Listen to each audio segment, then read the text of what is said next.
अगर मैं आपसे कहूं कि बंदरों ने बड़े बड़े स्टॉक मार्केट के जो एक्सपर्ट्स होते हैं उन्हें रिटर्न्स के मामले में धूल चटा दी है तो क्या आप मानेंगे? जी हाँ, ये सच है। कैसे, इसी वीडियो में जानते हैं। तो नमस्कार दोस्तों, स्वागत है आपका मेरे चैनल मिंटी और मनी पे। आइए आज की वीडियो को शुरू करते हैं। ये सब जानने से पहले आइए बेसिक से शुरू करते हैं और आपको बताते हैं कि निफ्टी क्या होता है। निफ्टी बेसिकली इंडिया की टॉप 50 कंपनीज का एक बेंचमार्क होता है।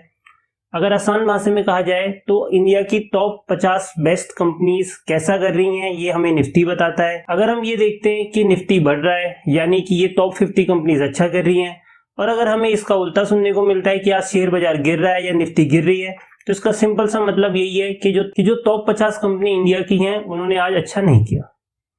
ऐसे ही आप एक शब्द और सुनते होंगे जिसे कहते हैं सेंसेक्स। सेंसेक्स पे यही होता है, बस इसमें टॉप 30 कंपनियां आती हैं बजाय कि टॉप 50 कंपनीज की। तो इससे हमें पता चल गया कि निफ्टी क्या होता है।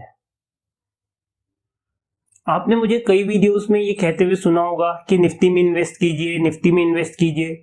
तो आइए समझते हैं कि हम निफ्टी में इन्वेस्ट करते कैसे हैं। निफ्टी में इन्वेस्ट करने का बहुत ही सिंपल सा तरीका है। आप मार्केट में कोई भी अवेलेबल इंडेक्स फंड खरीद लीजिए जिसका नाम कुछ यूं होना चाहिए कि XYZ निफ्टी इंडेक्स फंड। ये XYZ कोई भी कंपनी हो सकती है, HDFC Nifty index fund, UTI Nifty index fund, या कोई भी कंपनी जो आपको पसंद आ रही है। तो निफ्टी में इन्वेस्ट करते हुए यानी उस इंडेक्स फंड में इन्वेस्ट करते हुए आप सिर्फ इतना समझिए कि आप सिंपली इंडिया की टॉप 50 कंपनीज में इन्वेस्ट कर रहे हैं और कुछ नहीं। यानी इनडायरेक्टली या डायरेक्टली आप कैसे भी समझे, आप सिर्फ और सिर्फ इंडिया की इकोनॉमी में इन्वेस्ट करने जा रहे हैं, क्योंकि जो टॉप 50 कंपनीज इंडिया की होती हैं, इंडिया की इकोनॉमी का काफी साइजेबल हिस्सा जो होता है वो वही रखते हैं। निफ्टी इंडेक्स फंड में इन्वेस्ट करने के फायदे क्या हैं? तो इसका एक बहुत ही सिंपल और बहुत ही अच्छा फायदा है, वो है एक्सपेंस रेशियो। एक इंडेक्स फंड का एक्सपेंस रेशियो 0.1 होता है, वहीं मोस्टली अवेलेबल म्यूचुअल फंड्स के एक्सपेंस रेशियो 1 से लेके 1.5 के बीच में वेरी करते हैं। तो यहाँ आपको लगभग 1% का जो एक्सपेंस रेशियो जाता था डायरेक्ट म्यूचुअल फंड्स में भी, वो भी आपका नहीं जाएगा। इससे आपके रिटर्न की अच्छे होने की पॉसिबिलिटी और ज्यादा बढ़ जाती है। इसलिए हम आपको कहते हैं कि इंडेक्स फंड में इन्वेस्ट कीजिए। अब इस वीडियो का मोस्ट इंपोर्टेंट एंड आखिरी सवाल कि हम म्यूचुअल फंड में पहले ही इन्वेस्ट कर रहे हैं तो क्या हमें इंडेक्स फंड में इन्वेस्ट करना चाहिए? तो मैं आपको सलाह दूंगा कि जी हाँ, आपको इंडेक्स फंड में इन्वेस्ट करना चाहिए, क्योंकि इसकी एक बहुत मेन रीजन है एक्सपेंस रेशियो। इसका एक्सपेंस रेशियो बहुत कम होता है, इसलिए रिटर्न आपको काफी ज्यादा मिलता है। इसके एक्सपेंस रेशियो कम होने की जो मेन वजह है वो बहुत सिंपल है, इसमें मेहनत नहीं। इसका सिंपल सा मतलब ये है कि निफ्टी के जो फंड मैनेजर होगा, इस फंड के जो फंड मैनेजर्स होंगे, उसके सामने निफ्टी की कंपनीज रखी होंगी, यानी टॉप इंडिया की 50 कंपनीज रखी होंगी।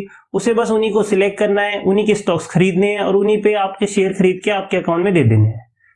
वहीं म्यूचुअल फंड मैनेजर जो है वो बारी बारी करके उन शेयर्स को ढूंढता है जो उसे लगता है कि अंदर वैल्यूड है और आगे जाके अच्छा परफॉर्म कर सकते हैं। तो चूंकि म्यूचुअल फंड में फंड मैनेजर को मेहनत करनी पड़ रही है, इसलिए वो फीस भी ज्यादा लेता है, इसलिए उसका एक्सपेंस रेशियो ज्यादा होता है। वहीं निफ्टी का जो इंडेक्स फंड होता है, क्योंकि उसमें मेहनत नहीं करनी पड़ती, तो उसका फीस भी कम होती है और उसका एक्सपेंस रेशियो भी कम होता है। अब मुझे अब पता है कि आपके मन में क्या सवाल आ रहा होगा कि म्यूचुअल फंड में जो फंड मैनेजर है वो इतनी रिसर्च करता है, इतनी स्टॉक्स देखता है एक दिन में, इतनी हिस्ट्री उसके पास पड़ी होती है, इतना एक्सपीरियंस होता है, तो वो यकीनन काफी अच्छे फंड सिलेक्ट कर पाएगा। वहीं निफ्टी का जो फंड मैनेजर है, क्योंकि उसके सामने कोई मेहनत नहीं करनी, उसके सामने लिस्ट पड़ी हुई है, बस उसे वही खरीदना है, तो वो जरूर अच्छे फंड नहीं खरीद पाएगा। तो ये एक बहुत ही गलतफहमी है और इस गलतफहमी को आज दूर करते हैं। प्रिंसटन यूनिवर्सिटी की एक रिसर्च में 1964 में एक बहुत ही सिंपल से एक्सपेरिमेंट किया गया। एक साइड नॉर्मल बंदरों को बोला गया स्टॉक पिक करने के लिए और एक साइड आपके एक्सपर्ट स्टॉक मैनेजर्स थे। ऐसे एक्सपर्ट फंड मैनेजर्स थे जिनका यही काम होता है।